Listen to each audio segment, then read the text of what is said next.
the winner of the gold medal and the champion golfer of the year. Good evening and welcome to the Open Countdown Live here at stunning Royal St George's. There's no way you're reaching the green in two from here. Instead, it's just a case of take your medicine. You might find yourself somewhere like this with a tough hanging lie, just as Darren Clarke found himself in 2011. Fortunately for Darren, he got a big chunk of luck. Not that low. Got bunker. Hand over it.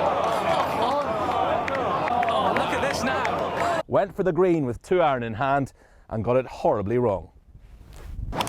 Then any shots which leak off to the right will end up there. Just ask Thomas Bjorn. Because it was from this spot in 2003, with one hand seemingly already on the claret jug, where his dreams swiftly became a nightmare. 16, second shot. Get up. No, not in this footprint. Don't. If you flare a shot into the grandstands, you're not dropping on some lovely trampled down grass. You're dropping in here, and it's probably not particularly pretty, as we can see.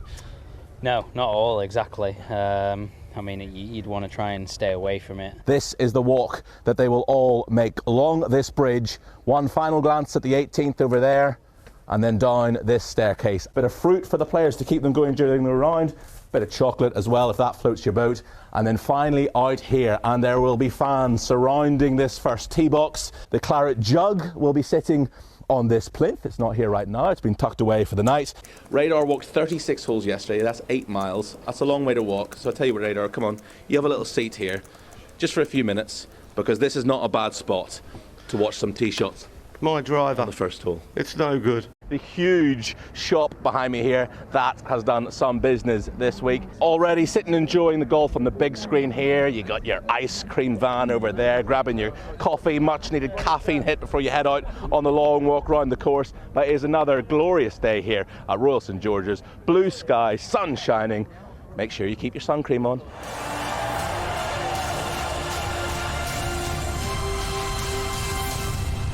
Northern Ireland is on the verge of hosting the biggest sporting event in its history. Those of us from this little part of the world are immensely excited, and Royal Portrush is ready as Northern Ireland welcomes the 148th Open. When the eyes of the world are on this tiny little corner of North Antrim, what do you think they'll take away from the week? Well, I think when the eyes of the world are on it, I hope it encourages them to come here. The welcome will be warm. The course will be the star of the show, and those who've played their own small part in this piece of history will perhaps have a tear in the eye. As this wee country gets ready to open its doors to the world. And who's that perched on top of the hill there? Is that Jamie Weir? Thank you very much, Keith. And here is where you can appreciate just how close the Dunluce Links sits to the beach, because here are the out-of-bounds stakes. And what is it? 1, 2, 3, less than 4 yards, and you're on the 5th green. One firm bounce, and you're playing 3 off the tee. You end up down on White Rocks Beach, and that's not where you want to be. This is arguably the most iconic hole at Royal Portrush, and one of the most iconic par 3s in world golf, nicknamed Calamity, and you can see why. 236 yards from the very back tees this week. There aren't many more intimidating tee shots than this one. This hole will spell calamity for some, and for one person, it might just be where they get one hand on that claret jug.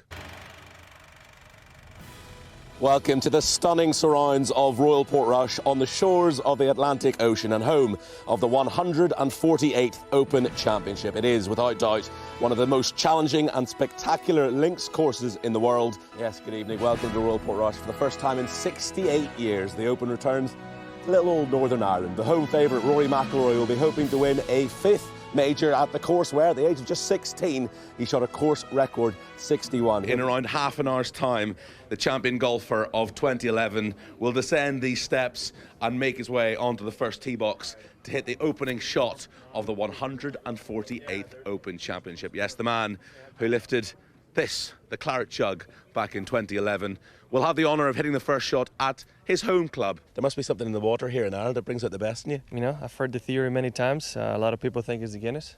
There's nothing to do with the Guinness. It's not. Nothing that it's alcohol related. The famous Miguel. Hola. How are you? You okay? ¿Cómo está, Miguel? Muy bien, ¿y tú? What do you think? Wow, today's brutal with this winning. You're trying to visualize where you want to land it, the flight in which you're going to be pitching it, and then you're just using the magic of the hands. Then, Jamie, which The Spanish hands. the Spanish hands, which you haven't got. I've seen you. No, I do not. Spin around 180 degrees and you're confronted with Portrush's glorious East Strand Beach. If you wanted a little break from watching the golf, and why would you really, there's always the fun fair in town as well. From the very top of this Ferris wheel on the harbour front, the harbour on one side, Portrush's beautiful beach, and over that shoulder, there you go, Royal Portrush in the distance. Well, it's been a long time waiting. Unbelievably, it's Europe's Ryder Cup. By Friday, this place will be packed to the rafters with rowdy, patriotic fans. The Europeans, heavily outnumbered this time, needless to say, on Sky Sports News, will be remaining entirely impartial and neutral. May the best team win. Around 7 o'clock on Friday morning, the 4 men entrusted with getting the Ryder Cup underway will make this walk from the practice ground down this winding path which takes you underneath this grandstand, and this is where they will emerge to a wall of noise here on the first tee. The par 3s are a real feature of Whistling Straits. All 4 of them lie along the vast, spectacular Lake Michigan.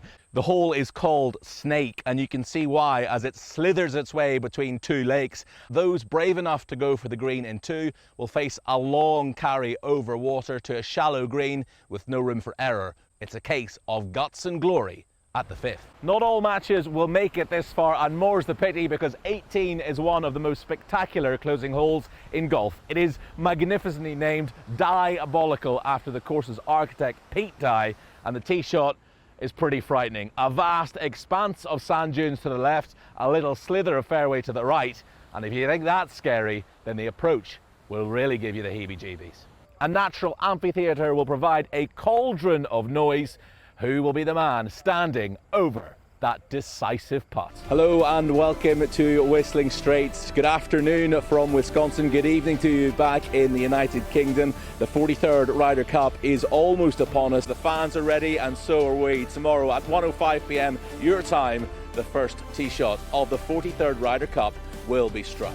And it was quite the scene behind us here on this bank, because everyone was desperate to get the best vantage point possible for that opening tee shot. And there are a few little casualties along the way. People taking a little bit of a tumble down that bank as they rushed to get onto the first tee box. Red, white and blue everywhere. Very little blue and gold of Europe, but some of us are doing our best. USA flags everywhere. Nick, I've managed to spot one lone Northern Ireland flag in amongst all those USA flags, so I was delighted to spot that. My boys from back home are representing Europe, but they are heavily outnumbered. The wait is finally over. Here we go. The 43rd Ryder Cup about to get underway. I'll tell you what, we're still fighting for this Ryder Cup, and I would love it if we beat them. Love it. I'm doing my best with the blue and gold today, but we're up against it. You're trying hard. I'm trying my best. Both looking fantastic, gents. Tell you what, Wobbly earns his money. This is pretty heavy, this. And he has to put up with you. Well, it was cold this morning. Thank you. What are you seeing? Inside left? This is why I'm not a caddy. Trusty Henrik Stenson 3-wood. Yeah, somewhat trusty. Go on then. Show us how it's done.